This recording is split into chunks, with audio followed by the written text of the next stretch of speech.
दीदी क्या बात है? चलो मंदिर आ गए हैं, पूजा भी करते हैं। क्यों नहीं, लेकिन ऐसे नहीं कुछ करते हुए चलो। चलिए माता जी के दरबार चलना है, कुछ कहते हुए।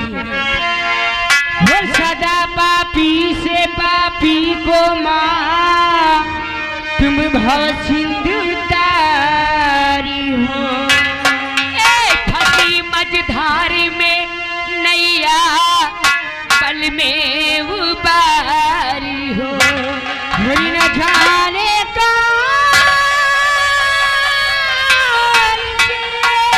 भूल हो गई मैया, तुम अपने इस बालक को माँ मन से बिसारी हो।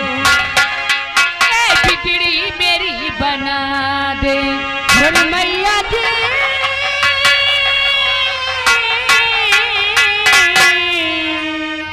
मेरी मैया बिगड़ी मेरी बना दे, ऐसे माई मैया बिगड़ी मेरी बना दे, ऐसे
सरस्वती